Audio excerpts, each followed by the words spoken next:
तो जय हिंद दोस्तों, आप सभी का स्वागत है करण जी एजुकेशनल चैनल में। तो आज हम लेकर आ चुके हैं फिर से एक नई वीडियो जो 2026 में एग्जाम देने वाले हैं 10th क्लास के बच्चे, उनके लिए वीडियो इम्पोर्टेंट है। ठीक है, तो यह सब्जेक्ट है इसका सोशल साइंस का। तो यह 20 तारीख का सोशल साइंस के एग्जाम है। तो आज हम इनके लिए वीवीआई टॉप प्रश्न लेकर आ चुके हैं। तो चलिए हम इस प्रश्न को स्टेप बाय स्टेप देखते हैं और यह 2026 में आने वाला है। तो चलिए हम प्रश्न को देखते हैं। आपका पहला प्रश्न है, द्वितीय क्षेत्र की गतिविधियों में निम्नलिखित में से किसे शामिल करते हैं? तो इसका राइट आंसर होगा ऑप्शन डी, निर्माण कार्य से, विनिर्माण से, बिजली उत्पादन से। ठीक है, तो इसका राइट आंसर होगा ऑप्शन डी, इनमें से सभी होगा। ठीक है, अगला प्रश्न है आपका 2 नंबर में क्या कह रहा है, भारत में कार्यशील जनसंख्या का बड़ा हिस्सा किस क्षेत्र पर आजीविका के लिए निर्भर है? तो इसका राइट आंसर क्या होगा? ऑप्शन ए होगा। ठीक है, प्राथमिक क्षेत्र होगा। ठीक है, अगला प्रश्न है आपका 3 नंबर। 3 नंबर में क्या बोल रहा है, ब्रांडलैंड आयोग का संबंध निम्नलिखित में से किससे है? तो इसका राइट आंसर होगा ऑप्शन डी होगा। ठीक है, सत्य विकास होगा। ठीक है, अगला प्रश्न है आपका 4 नंबर। 4 नंबर में क्या कह रहा है, आर्थिक नियोजन हेतु राज्य सरकार से तालमेल तथा सहयोग का वितरण बनाने के लिए किस संस्था का गठन किया गया था? तो इसका राइट आंसर क्या होगा? तो इसका राइट आंसर होगा ऑप्शन सी, राष्ट्रीय विकास परिषद। ठीक है, अगला प्रश्न है आपका 5 नंबर। 5 नंबर में क्या कह रहा है, भारत के प्रथम राष्ट्रीय मानव विकास रिपोर्ट के अनुसार निम्नलिखित में से किसका उपभोक्ता व्याख्या क्षमता की वृद्धि हुई? तो इसका राइट आंसर क्या होगा? तो इसका राइट आंसर होगा ऑप्शन बी, नगरीय जनता। ठीक है, अब अगला प्रश्न है आपका 6 नंबर। 6 नंबर में क्या बोल रहा है, इनमें से कौन कृषि आधारित उद्योग का उदाहरण है? तो इसका राइट आंसर क्या होगा? तो इसका राइट आंसर होगा ऑप्शन डी होगा। ठीक है, सूती वस्त्र उद्योग, चीनी उद्योग, खाद्य प्रसंस्कार उद्योग। ठीक है, इसमें से तीनों होगा, इसीलिए इसका राइट आंसर होगा ऑप्शन डी, इनमें से सभी होगा। ठीक है, अगला प्रश्न है आपका 7 नंबर। 7 नंबर में क्या बोल रहा है, प्रोकेन्स के अनुसार राष्ट्रीय आय में किसे शामिल करते हैं? तो इसका राइट आंसर होगा ऑप्शन सी होगा, जो ए और बी दोनों होगा। जैसे उपभोक्ता कार्य ऑप्शन बी, विनियोग कव्य होगा। ठीक है, इसका राइट आंसर होगा ऑप्शन सी। ठीक है, अगला प्रश्न है आपका 8 नंबर। 8 नंबर क्या कह रहा है, शुद्ध राष्ट्रीय उत्पाद की गणना में किसे शामिल नहीं किया जाता है? तो इसका राइट आंसर होगा ऑप्शन सी होगा, कच्चे माल की कीमत होता है। ठीक है, अगला प्रश्न है आपका 9 नंबर। 9 नंबर क्या कह रहा है, इनमें से कौन वाणिज्य बैंक नहीं है? तो इसका राइट आंसर होगा ऑप्शन ए होगा। ठीक है, भारतीय रिजर्व बैंक नहीं होगा। अगला प्रश्न है आपका 10 नंबर। 10 नंबर क्या बोल रहा है, सहकारिता के संचार का दायित्व राज्य सरकारों को कब प्राप्त हुआ था? तो इसका राइट आंसर होगा ऑप्शन ए, 1914 में हुआ था। ठीक है, अगला प्रश्न है आपका 11 नंबर। 11 नंबर क्या बोल रहा है, गरीबी के कुछ की उदाहरण किसने दी? तो इसका राइट आंसर होगा ऑप्शन बी होगा। ठीक है, पीगू ने दिया था। ठीक है, अब अगला प्रश्न है आपका 12 नंबर। 12 नंबर क्या कह रहा है, इनमें से किस संसाधन का पारिश्रमिक ब्याज है? तो इसका राइट आंसर होगा ऑप्शन सी होगा। ठीक है, पूंजी होता है। ठीक है, अब अगला प्रश्न है आपका 13 नंबर। 13 नंबर में क्या बोल रहा है, केंद्रीय सहकारिता बैंक किस स्तर पर कार्य करता है? तो इसका राइट आंसर होगा ऑप्शन बी होगा। ठीक है, जिला स्तर पर काम करता है। ठीक है, अब अगला प्रश्न है आपका 14 नंबर। 14 नंबर क्या बोल रहा है, भारत विश्व व्यापार संगठन का सदस्य कब बना था? तो इसका राइट आंसर होगा ऑप्शन सी, 1995 ईस्वी में बना था। ठीक है, अब अगला प्रश्न है आपका 15 नंबर। 15 नंबर क्या कह रहा है, राष्ट्रीय फोरम्स के आदेश से अनुसूचित उपभोक्ता कितने दिनों के अंदर उच्चतम न्यायालय में अपील कर सकता है? तो इसका राइट आंसर क्या होगा? इसका राइट आंसर होगा ऑप्शन बी, 30 दिन में कर सकता है। ठीक है, अगला प्रश्न है आपका 16 नंबर।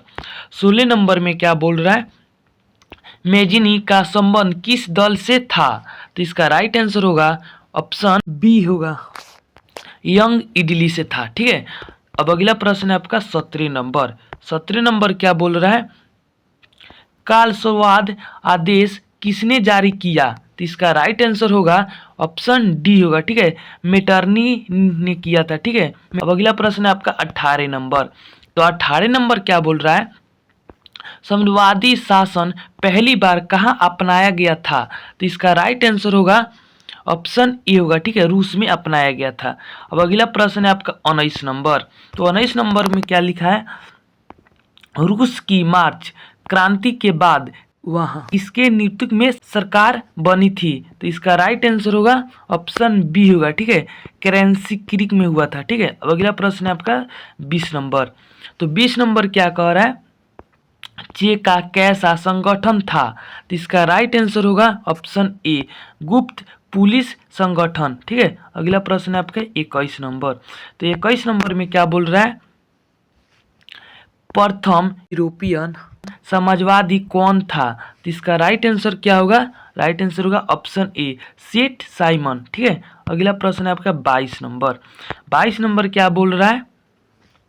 22 नंबर है, बोदाई का सरकार को निम्न में से किसका समर्थन प्राप्त था? तो इसका राइट आंसर क्या होगा? इसका राइट आंसर होगा बी, फ्रांस का था। ठीक है, अगला प्रश्न आपका 23 नंबर। 23 नंबर में क्या बोल रहा है? जेनेवा समझौता के क्रियान्वयन की देखभाल के लिए बने अंतर्राष्ट्रीय आयोग का सदस्य राष्ट्र निम्नलिखित में से कौन नहीं था? तो इसका राइट आंसर क्या होगा? तो इसका राइट आंसर होगा ऑप्शन बी, चीन था। ठीक है, अब अगला प्रश्न है आपका 24 नंबर। तो 24 नंबर में क्या है? स्वराज का लक्ष्य किस कांग्रेस अधिवेशन में प्रस्तावित किया गया था? तो इसका राइट आंसर क्या होगा? तो इसका राइट आंसर होगा ऑप्शन डी होगा, लाहौर अधिवेशन में हुआ था। ठीक है, अब अगला प्रश्न है आपका 25 नंबर। तो 25 नंबर में क्या बोल रहा है? तीनकठिया व्यवस्था समाप्त करने के लिए सिफारिश किसने की? तो इसका राइट आंसर क्या होगा? इसका राइट आंसर होगा ऑप्शन ए, चंपारण एग्रीयन समिति। ठीक है, अब अगला प्रश्न है आपका 26 नंबर। तो 26 नंबर क्या बोल रहा है? जलियांवाला बाग हत्याकांड की जांच के लिए किस समिति को नियुक्त किया गया था? तो इसका राइट आंसर होगा ऑप्शन बी होगा। ठीक है, हंटर समिति। अब अगला प्रश्न है आपका 27 नंबर। तो 27 नंबर में क्या बोल रहा है? हिंद स्वराज नामक पुस्तक के लेखक कौन है? तो इसका राइट आंसर होगा ऑप्शन सी, महात्मा गांधी। ठीक है, अब अगला प्रश्न है आपका 28 नंबर। 28 नंबर में क्या बोल रहा है? 1920 में मानवेंद्र नाथ राय ने भारतीय कम्युनिस्ट पार्टी की स्थापना कहाँ की थी? तो इसका राइट आंसर होगा 28 नंबर का ऑप्शन होगा ए, ताशाकंज में किए थे। ठीक है, अगला प्रश्न है आपका 29 नंबर। तो 29 नंबर में क्या बोल रहा है? वामपंथी शब्द का प्रथम बार प्रयोग किस क्रांति में हुआ था? तो इसका राइट आंसर होगा ऑप्शन बी। ठीक है, फ्रांसीसी क्रांति में हुआ था। अब अगला प्रश्न है आपका 30 नंबर। 30 नंबर में क्या बोल रहा है? चार्टिस्ट आंदोलन कहाँ हुआ था? तो इसका राइट आंसर होगा ऑप्शन सी, इंग्लैंड में हुआ था। ठीक है, अब अगला प्रश्न है आपका 31 नंबर। 31 नंबर में क्या बोल रहा है? पराजित तुर्की से साथ कौन सी संधि की गई थी? तो इसका राइट आंसर होगा ऑप्शन ई होगा। ठीक है, सिवर्त की संधि से, सियोलक की संधि से हुआ था। ठीक है, अब अगला प्रश्न आपका 32 नंबर। 32 नंबर में क्या बोल रहा है? गांधी जी ने किस गोलमेज सम्मेलन में भाग लिए? तो इसका राइट आंसर क्या होगा? इसका राइट आंसर होगा ऑप्शन बी, द्वितीय गोलमेज में सम्मेलन में लिए थे भाग। ठीक है, याद रखिएगा आप। अगला प्रश्न है आपका 33 नंबर। तो 33 नंबर में क्या है? राष्ट्रीय श्रम आयोग का गठन कब हुआ था? तो इसका राइट आंसर होगा ऑप्शन सी, 1962 में हुआ था। ठीक है, अब अगला प्रश्न है आपका 34 नंबर। तो 34 नंबर में क्या बोल रहा है? अलेक्जेंड्रिया नामक व्यापारिक केंद्र की स्थापना किसने की? तो इसका राइट आंसर होगा ऑप्शन ए होगा, ठीक है, सिकंदर ने किया था। अब अगला प्रश्न है आपका 35 नंबर। तो 35 नंबर में क्या बोल रहा है, अंतर्राष्ट्रीय पुनर्विनिमय एवं विकास बैंक को किस अन्य नाम से भी जाना जाता है? तो इसका राइट आंसर क्या होगा? इसका राइट आंसर होगा ऑप्शन बी, विश्व बैंक के नाम से जाना जाता है, ठीक है। अब अगला प्रश्न आपका 36 नंबर, मार्टिन लूथर का जन्म कहाँ हुआ था?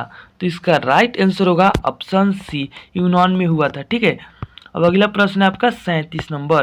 तो 37 नंबर में क्या बोल रहा है, मुद्रालय स्थापित करने से पूर्व लाइसेंस लेना किसने अन्य किया था? तो इसका राइट आंसर क्या होगा? राइट आंसर होगा option C, governor general John Addison हुआ किया था, ठीक है। अगला प्रश्न आपका 38 नंबर। तो 38 नंबर क्या बोल रहा है, मोतीलाल नेहरू ने किस समाचार पत्र का संपादन किया? तो इसका राइट आंसर होगा ऑप्शन ए होगा, ठीक है, इंडिपेंडेंस ने किया था, ठीक है। अगला प्रश्न है आपका 39 नंबर। 39 नंबर में क्या है, मैसूर का शासक टीपू सुल्तान किस क्रांति से प्रभावित था? तो इसका राइट आंसर होगा ऑप्शन बी, फ्रांसीसी क्रांति से था, ठीक है। अगला प्रश्न आपका 40 नंबर।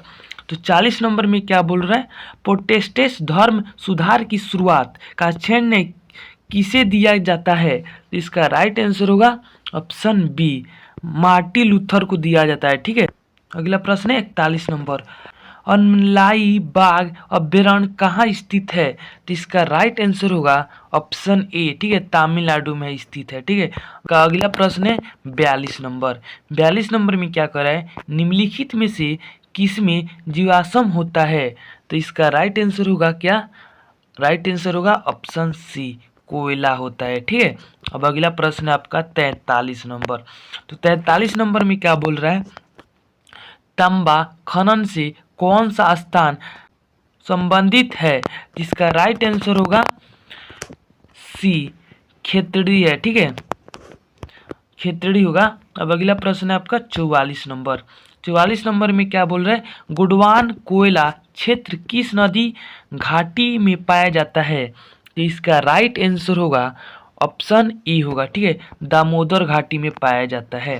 अब अगला प्रश्न है आपका 45 नंबर। तो 45 नंबर क्या बोल रहे हैं, निम्नलिखित में से कौन नकदी फसल का उदाहरण है? तो इसका राइट आंसर होगा ऑप्शन डी, ठीक है, होगा इनमें सभी, जैसे में गन्ना भी होता है, रबड़ भी होता है, मूंगफली भी होता है, ठीक है, इसीलिए ऑप्शन डी होगा इसका, इनमें से सभी होगा। अब अगला प्रश्न है आपका 46 नंबर। 46 नंबर में क्या बोल रहा है, भारत में पहली चीनी मिल किसके द्वारा शुरू की गई थी? तो इसका राइट आंसर होगा ऑप्शन डी होगा, ठीक है, डच के द्वारा किया गया था। अब अगला प्रश्न आपका 47 नंबर। तो 47 नंबर में क्या बोल रहा है, इनमें से कौन आकस्मिक प्रबंध का घटक है? तो इसका राइट आंसर होगा ऑप्शन डी, इनमें से सभी होगा, ठीक है। अगला प्रश्न है आपका 48 नंबर। तो 48 नंबर में क्या बोल रहा है, शारदा सावर कृत्रिम जलाशय नदी पर निर्माता है? तो इसका राइट आंसर होगा ऑप्शन बी, नर्मदा, ठीक है। अगला प्रश्न है आपका 49 नंबर। 49 नंबर में क्या बोल रहा है, निम्नलिखित में से कौन मानवजनित आपदा है? तो इसका राइट आंसर क्या होगा? राइट आंसर होगा ऑप्शन ए, सामुदायिक दंगे है, ठीक है। अगला प्रश्न है आपका 50 नंबर। तो 50 नंबर में क्या बोल रहा है, भूकंप समन्वित क्षेत्र में भवनों की आकृति कैसी होनी चाहिए? तो इसका राइट आंसर होगा ऑप्शन बी, आयताकार होना चाहिए, ठीक है। अब अगला प्रश्न है आपका 51 नंबर। तो 51 नंबर में क्या बोल रहा है, कंडवाल विशेष आर्थिक क्षेत्र कहाँ स्थित है? तो इसका राइट आंसर होगा ऑप्शन ए होगा, गुजरात में, ठीक है। ठीक है, तो वीडियो आपको अच्छा लगा हो तो लाइक, सब्सक्राइब और शेयर करना ना भूले। और इसका बाद हम दूसरा वीडियो इसी में लेकर आएंगे 50 से 100 तक, ठीक है। चलिए, जय हिंद, जय भारत।